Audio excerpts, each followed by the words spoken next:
Ma'am आज हम लोग डिस्कस करेंगे पीसीओडी के रिलेटेड जो वीमेन हेल्थ में बहुत बड़ा इशू है। पीसीओडी और पीसीओएस ऑलमोस्ट एक ही था। जिन्हें 30 साल का एक्सपीरियंस है हाई रिस्क प्रेगनेंसी में, एडोलेसेंट गायनेकोलॉजी में और इनफर्टिलिटी में। तो हमारे साथ मौजूद है doctor Anju Perera.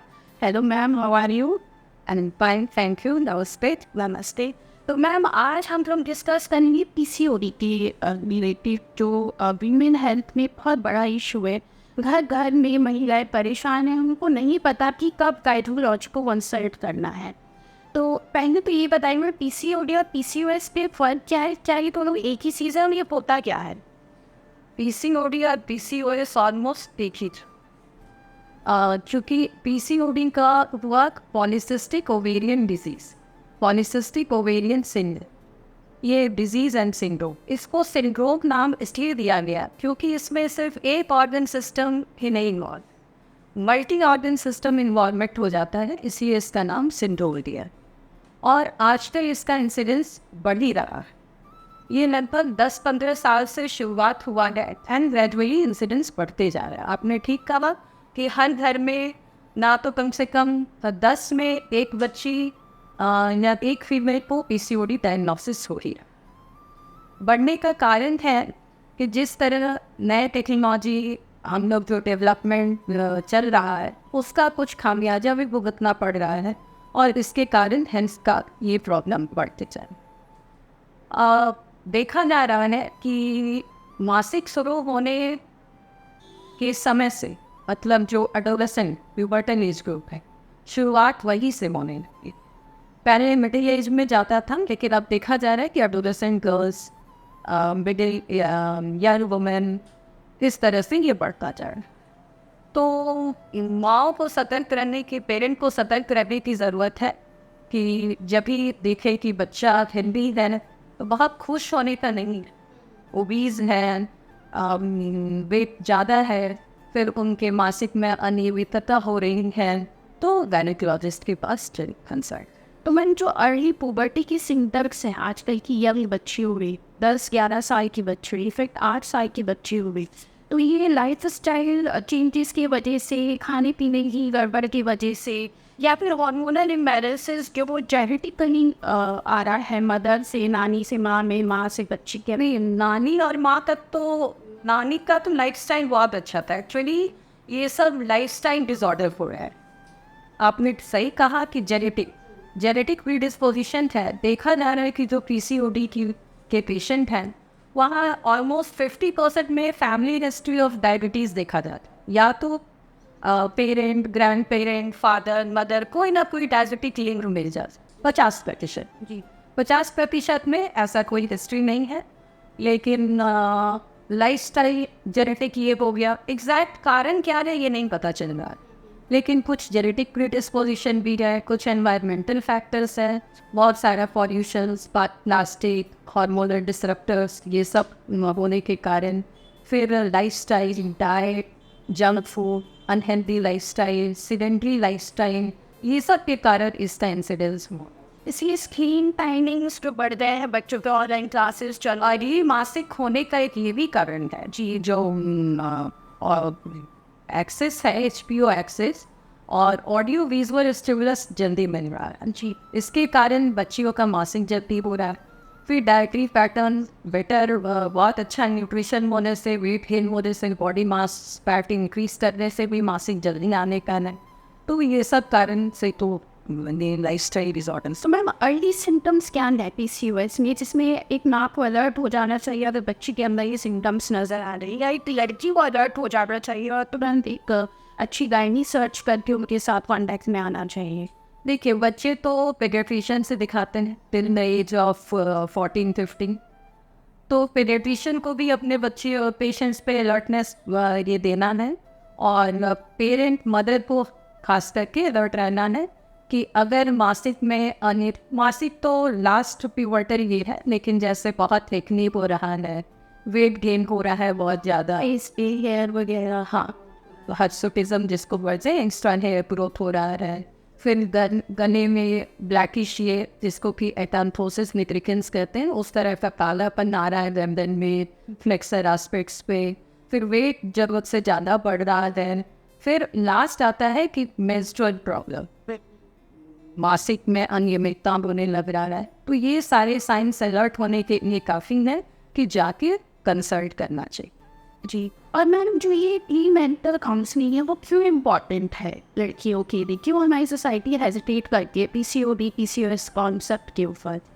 Pre marital counselling तो पीसीओ हो या ना हो, एज सच इसको प्रोपोगेट करना चाहिए कि everybody who is going to marry वो एक बार जरूर प्री मैरिटल काउंसलिंग करें, क्योंकि आप कॉन्ट्रासेप्शन के बारे में जानना है ना, फिर फर्टिलिटी के बारे में जानना है, और पीसीओ है या इस तरह से कोई भी हार्मोनल इम्बैलेंस वाले डिजीज है जैसे हाइपोथायराइडिज्म, तो ये सारा वो जानकारी ये गूगल से करते हैं और सही जानकारी नहीं देते।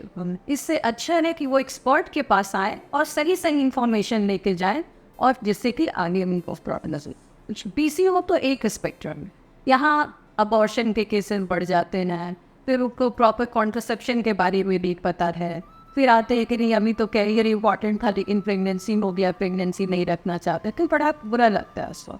तो जो नहीं टाइम पे आए, तो प्री मैरिटल काउंसलिंग कॉन्सेप्ट ये बहुत अच्छा है और होना चाहिए। एक प्री कंसेप्शनल काउंसलिंग होता है, भाई प्री मैरिटल नहीं आ रहे तो प्री कंसेप्शनल आ जाए। आफ्टर मैरिज कपल जो है, न्यूली मैरिड कपल, वो जरूर आते हुए सही जगह आए, सही इंफॉर्मेशन में एक्सपर्ट से आके। जी मैम, और इसके अलावा क्या पीसीओडी पीसीओएस पेशेंट के अंदर insulin resistance, diabetes, insulin resistant तो बेसिक है, वही उसका रूट कॉज है। बेसिकली क्या होता है, क्या है मैम, इंसुलिन रेजिस्टेंस क्या होता है कि बॉडी में इंसुलिन है, वो कि पैंक्रियास नामक जो एंडोक्राइन ग्लैंड है जिसका बीटा सेंस इंसुलिन रिलीज करता है, और इंसुलिन का काम है कि जो भी डाइट हम खाना खा रहे हैं वो ग्लूकोज में ब्रेक डाउन होता है, और उस ग्लूकोज को सेल के अंदर पहुंचाने का काम ये इंसुलिन कर।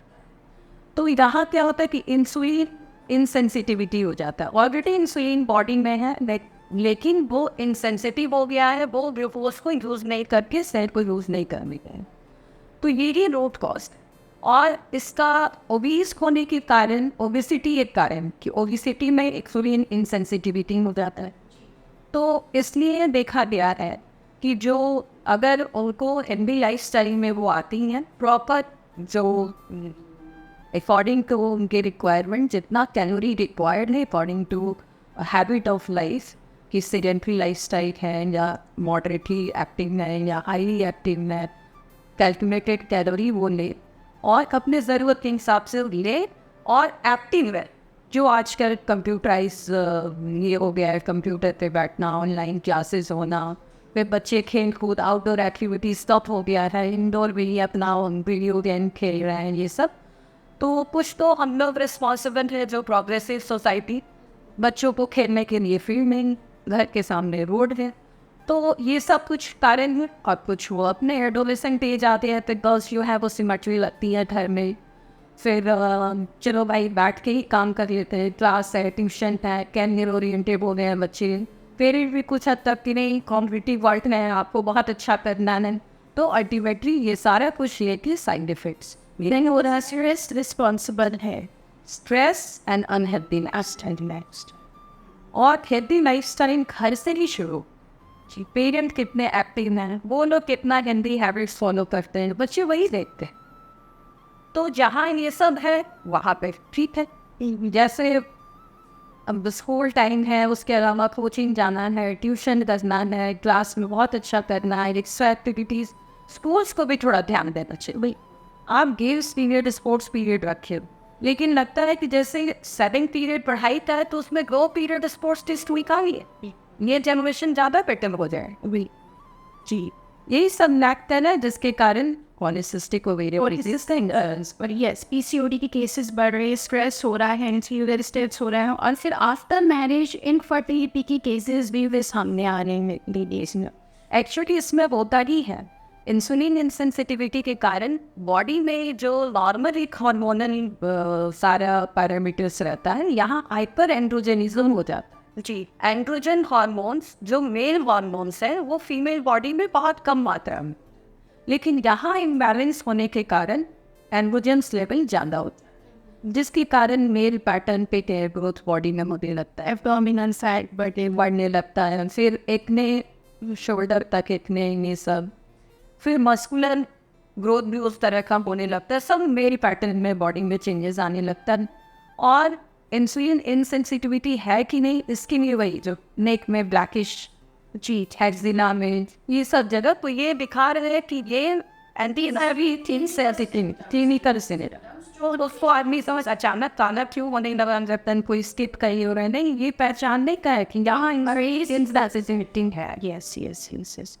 तो मैम ऐसे में आप पेशेंट को किस तरह से ट्रीट करते, इनफर्टिलिटी के केसेस तक आ जाते हैं? देखो, ट्रीटमेंट तो हम लोग जब बच्चा एडोलेसेंट ग्रुप में ही आ रहा, अनमैरिड है, उसी वक्त उसको पहले काउंसलिंग सेशन होता है जी। और चूंकि इसका बेस ही है कि healthy lifestyle, first line of management is healthy lifestyle. Healthy lifestyle includes diet and physical activity. आप खुद बहुत अच्छे डाइटिशियन, लेकिन कितना अनहेल्दी चारों तरफ फैला हुआ है। ये जो वेस्ट से आया है, पिज्जा, KFC, डोमिनोज, ये हमारे इंडिया का तो था नहीं, लेकिन वेस्ट से जो आया और आदमी वेस्ट के हर चीज़ को वेलकम करता है। यस। तो डाइटरी हैबिटेशन, बच्चे भी भाई मैनी है, मदर भी भाई वर्किंग हो गई, कम समय है, जल्दी चटपट जो मंगाती, चलो ऑनलाइन मंगा दो। डिसऑर्डर्स जो सामने आ रहे हैं वेस्टर्नाइजेशन की वजह से, जो मदर से बच्चों में हैं, तो ये सारी रूट कॉजेज, ये रूट कॉजेज है। इसलिए बताया जाता है कि घर का बना खाना खाओ, मदर को बहुत ध्यान देना होगा बच्चे के फूड हैबिट पे, और उसमें एक बैलेंस डाइट हो, उसमें फ्रूट्स भी हो, कैल्शियमेटेड अमाउंट ऑफ कार्बोहाइड्रेट हो, प्रोटीन रिच हो, क्योंकि वो ग्रोइंग बच्चे रहते हैं, उन्हें प्रोटीन चाहिए ना। सोने उठने बैठने का ही टाइम सेट नहीं है। हाँ, नहीं, और ये भी फर्क, ये भी इफेक्ट आता है। आजकल बच्चे लेट नाइट जगते हैं, देख फिर उठे, भाग दौड़ के स्कूल चले गए, तो ये लेट नाइट जगना भी हार्मोन जो डायरिनल रिदम है, बायोलॉजिकल क्लॉक, उसको डिस्टर्ब करता है। इसके कारण भी हार्मोनल डिस्टर्बेंसेस हुए हैं। इसलिए adequate amount of sleep is very much important, diet, balance diet is very much important, and physical है। हम लोग सजेस्ट करते हैं कि 45 मिनट 1 आवर का रिगुलर एक्सरसाइज जरूर, आप योगा करो, आप कोई एक स्पोर्ट्स अपने पसंद का चुन लो, या तो बैडमिंटन खेलो, बास्केटबॉल खेलो, आउटडोर गेम्स खेलो। बच्चियों को भी इनकरेज करता जी कि आप खेलो बेटा, तब जाके तुम सब हेल्दी रहो। तो मैम ये तो काउंसलिंग पार्ट हो गया, इसके अलावा जो precaution, first line of treatment यही है कि ये सब से ही 90% क्योर हो जाता है। आपका वेट, जैसे जो 20 बच्ची है, उनका वेट जैसे ही 10% कम होगा, उनका रेगुलर पीरियड आने लगेगा, सारा कुछ सही होने लगेगा जी। और इसके अलावा मेडिकेशन का ऐसा एडोलेसेंट, अगर 3-4 मंथ एमेनोरिया के बाद पीरियड आ रहा है, एक्सेसिव ब्लीडिंग हो रहा है, वहाँ हम लोग कुछ हार्मोनल सप्लीमेंट टैबलेट्स देते हैं उनके पीरियड रेगुलराइज करने। एमेनोरिया का क्या सिम्टम्स है? एमेनोरिया ये हुआ कि उसका मासिक रेगुलर नहीं है, 3-3 महीने, 4-4 महीने, 6-6 महीने नहीं आ रहे हैं, साल भर पीरियड नहीं आ रहा है, ये मासिक का रुक जाना एमेनोरिया का था। ऑलिगोमेनोरिया की 1 साल में जैसे 12 महीने हैं तो 12 पीरियड आना, लेकिन अगर 5-6 पीरियड भी आ रहा है तो ये नॉर्मल इसको अंदर। When heavy bleeding he found होती है सिम्टम्स में। हाँ, पाइमेनोरिया बोले लगता है, जल्दी भी हार्मोनल डिस्टर्बेंस है, तो लेकिन कॉमन देखा जाता है कि ऑलिगोमेनोरिया जी कम, मतलब ड्राई पीरियड के बजाय 3 पीरियड्स आए साल में, 3 मंथ पे, 4 मंथ पे, तो इसको ऑलिगोमेनोरिया जी। तो ये बताना है कि नहीं, आप 3-3, 6-6 महीने तक एमेनोरिक नहीं रहोगे, फिर वहाँ इंटरपेट्रियल जो bleeding lining of the uterus जहाँ से ब्लीडिंग होता है वो काफ़ी थिकेंड हो जाएगा। तो ये PCO फकत इसको सिंड्रोम इसीलिए बोला गया है कि ये इमीडिएट इफेक्ट ही नहीं है। इमीडिएट में पीरियड गड़बड़ आया, फर्टिलिटी हैम्पर हुआ, इनफर्टिलिटी हो रहा है, physically acne, hair abnormal hair growth, ये सब हो रहा है, बल्कि लॉन्ग टर्म भी कॉम्प्लिकेशंस है जी। लॉन्ग टर्म कॉम्प्लिकेशंस में हाई ब्लड प्रेशर, हाइपरटेंसिव होने का चांस है, डायबिटिक फ्यूचर में होने का चांस है, फिर कार्डियक डिसऑर्डर्स होने का चांस है, एंडोमेट्रियल कैंसर होने का चांस है, ये सारा। तो ये सारा इंफॉर्मेशन हम लोग बताते हैं, तो एक बार में नहीं रिसीव करेंगे, repeated counselling is required, yes, awareness is required, सही सारा इंफॉर्मेशन उनको सही फिर बच्चे समझते हैं। यही सेम यूनिवेटनल इनफर्टिलिटी लेके आए तो उसी वक्त बता दिया जाता है कि देखो भाई तुम्हारे एवेनोरिया का क्या मतलब है। एक नॉर्मल मेंस्ट्रुअल साइकिल जो होता है, हर मंथ पीरियड आ रहा है, वो इनडायरेक्टली सिग्निफाई कर रहा है कि बॉडी पे उसका ओवुलेशन प्रॉपर हो रहा है एंड पीरियड इसलिए रेगुलर है। और एवेनोरिक है, उसका पीरियड 3 मंथ पे 2 मंथ पे, इसका मतलब ना उसका ओवुलेशन नहीं हो रही। ओवुलेशन नहीं होगा तो फर्टिलिटी हैम्पर हो रहा है। जी सोच रहे हैं। हाँ जी, तो ये इस तरह से है। तो basic treatment is healthy lifestyle, first line of management. बहुत हद तक इसी से ठीक हो जाता है। बहुत बार कपल इनफर्टाइल डेटिंग जो है वो कंसीव भी कर जाती है, क्योंकि उसका सारा हार्मोनल बैलेंस सही हो जाए, हार्मोनल रिदम करेक्ट हो जाता है, ओवुलेशन स्टार्ट हो जाता है and she will get conceive. तो मैम ऐसा कुछ है कि अगर पीसीओडी जैसे लेडी है और उसको अभी तक नहीं पता था, लेकिन शादी के तुरंत बाद जब वो प्लानिंग करने लगते हैं बेबी की, तब पता चलता है कि भाई मुझे तो पीसीओडी है, तो ऐसे में उस लेडी के लिए बहुत डिफ़िकल्ट हो जाता है हर चीज़ मैनेज करना। तो क्या चांसेस हैं कि उस इनफर्टिलिटी इशू को हम कितना हद तक क्योर कर सकते हैं सो दैट फर्टिलिटी हो सके? नहीं, पहले तो उसको इन्फॉर्मेशन, करेक्ट इन्फॉर्मेशन दिया जाता है कि आपका पीसीओ है, आपका ओवुलेशन नहीं हो रहा है, इसके कारण तुम्हारा प्रेगनेंसी है। जी। और सबसे आश्चर्य की बात है कि ये इनफर्टाइल कपल मैंने जो लेडी है, इनकी ओवरीज में बहुत सारे एग होते हैं।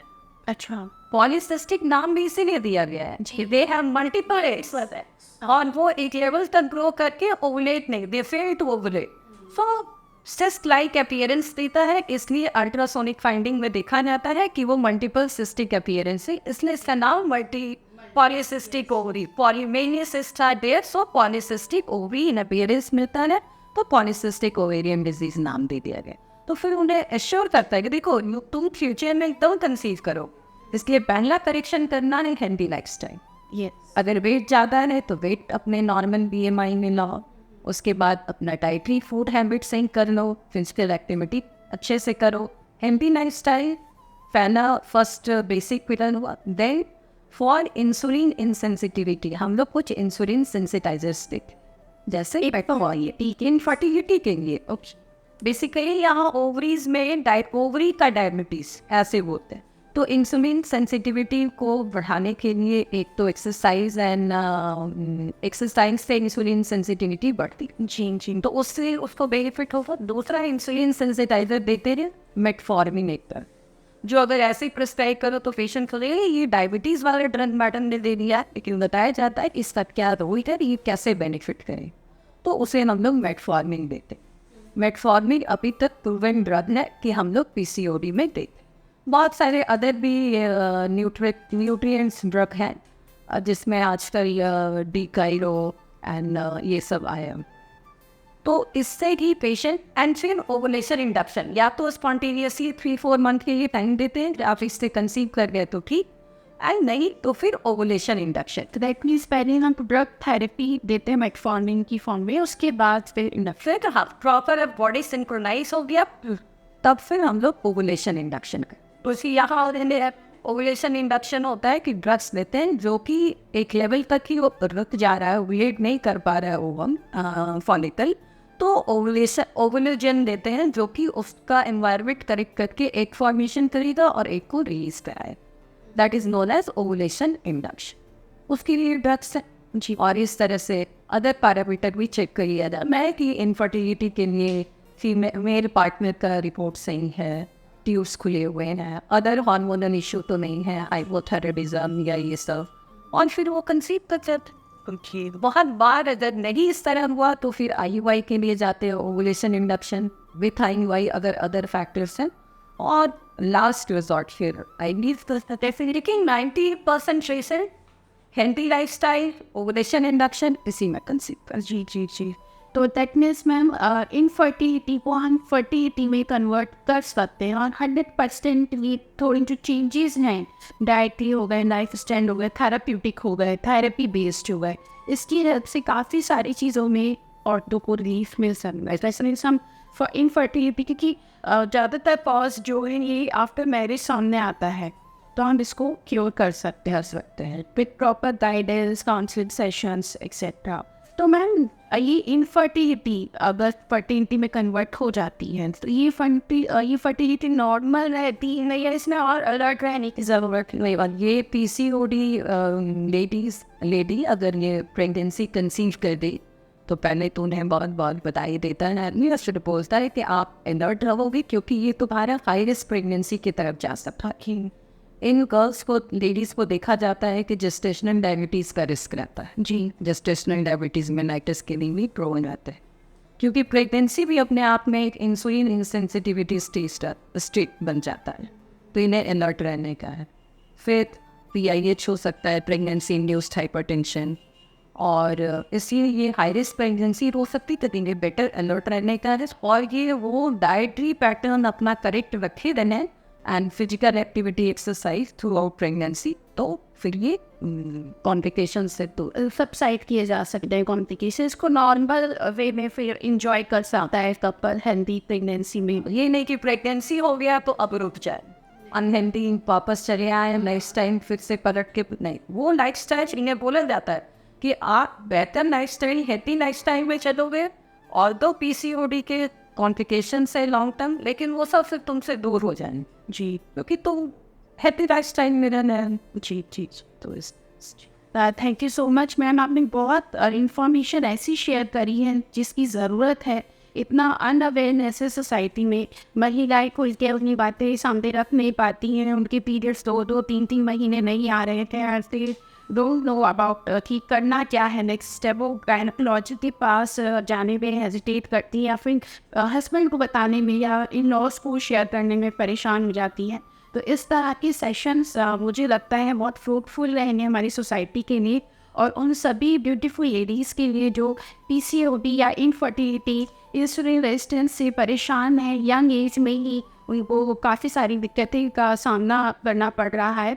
तो आई विश मेरा ये जो सेशन है और जो हमने जो इन्फॉर्मेशन मैम दी इतने अच्छे से एक एक पॉइंट आप लोग को एक्सप्लेन किया है, आप लोग के काम आएगा। अगर आपको फ्यूचर मैम से जुड़ना है या फिर किसी तरह की और कंसल्टेशन लेनी है तो डिस्क्रिप्शन बॉक्स में मैं मैम का जो भी कॉन्टैक्ट लिंक्स हैं वो सब शेयर कर रही हूँ। बिना हेजिटेशन मैम से जुड़े और जो भी बात आपको अपनी दिल खोल के सामने रखनी है, अपनी हेल्थ से रिलेटेड, पीरियड्स नहीं आने, इनफर्टिलिटी, एडोलसेंट गायनोकोलॉजी या फिर हाई रिस्क प्रेगनेंसी से परेशान है, तो डेफिनेटली आप हमारे कांटेक्ट में आए और मैम से कंसल्टेशन लें। सो इसी के साथ आज का सेशन मैं यही समाप्त करती हूँ और डेफिनेटली हम लोग नेक्स्ट सेशन में मिलते रहेंगे। Thank you so much.